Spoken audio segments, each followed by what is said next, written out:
Hello once again, fellow Trading Post fans, and back today, this time to talk a little bit about the difference between a buy order and a sell order in the Trading Post here in Guild Wars. I alluded to it a little bit in my last video, telling you not to get trapped selling at a lower price when you can sell things at a higher price and just wait a little bit.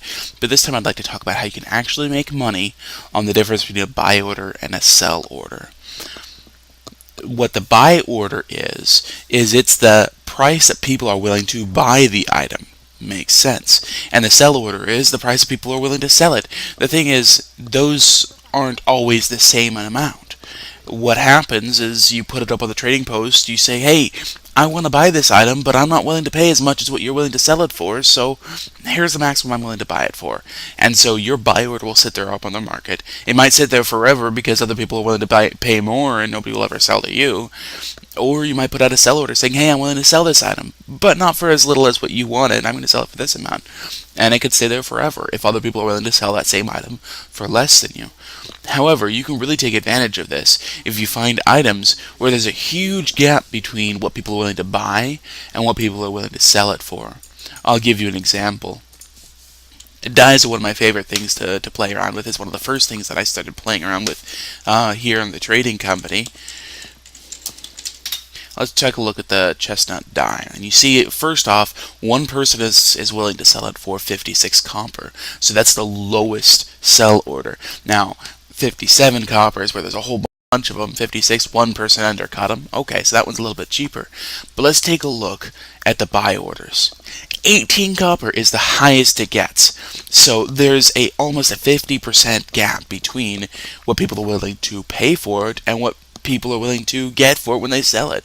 So what we can do is we can jump in there and we can put in a buy order at 18 or 19 copper, and then we could turn around and immediately sell it for, let's see, 55 or 56 copper. We don't have to undercut, but we can, just depending. Now there's a huge caveat here. Actually, two of them. First, there is the trading post cut, 15%. So our margin won't be 50%. We won't be doubling our money because the auction or the trading company will be taking out 15% of what we earn. So you have to make sure that it's well above that. Second, these items are often highly volatile. They'll go up or down by about 20 copper each day.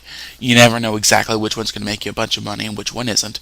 So you have to be very wary. You don't want to buy it when the margin is 50%, only to realize that tomorrow the margin is only 5%. Because the margin is only 5%. Not only will your sell order not sell, but you won't make any money if you lower that sell order.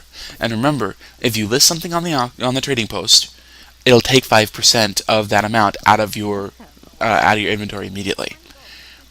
Then, if you cancel the item and repost it, you just lose that 5%. You'll never get it back. So do be wary. And the biggest tool against this is GW2Spidey.com.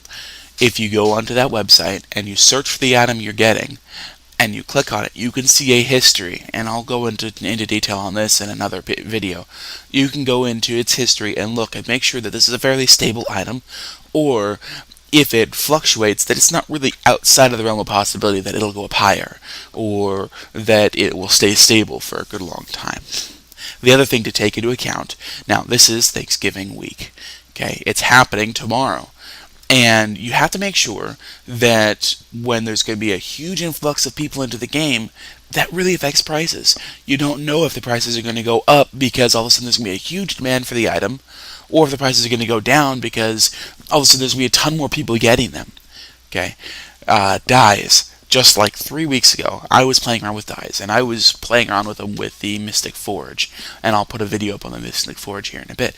But I was picking up dyes for 4 and 5 copper each. I was picking up hundreds of dyes. I was playing there. I spent 2-3 hours in the Mystic Forge once, throwing dyes in the Mystic Forge, getting some good statistics on what they become. And well, now look at the price. 10 times that amount. If I had held on to it, I would have made a lot of money. However, that's beside the point. Remember, don't believe that you will always make money. So I would say first, make sure that there's a good, healthy margin, at least 25%.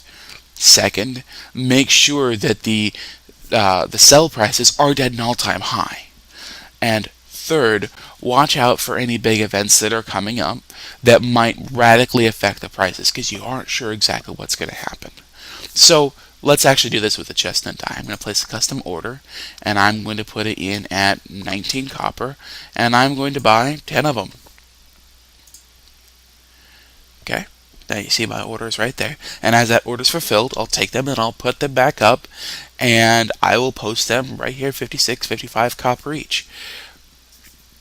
Now this is going to make me a decent couple copper each. But remember, at this low level, you don't make much money. You make money at the higher level. So instead, let's try something like the pastel winter die.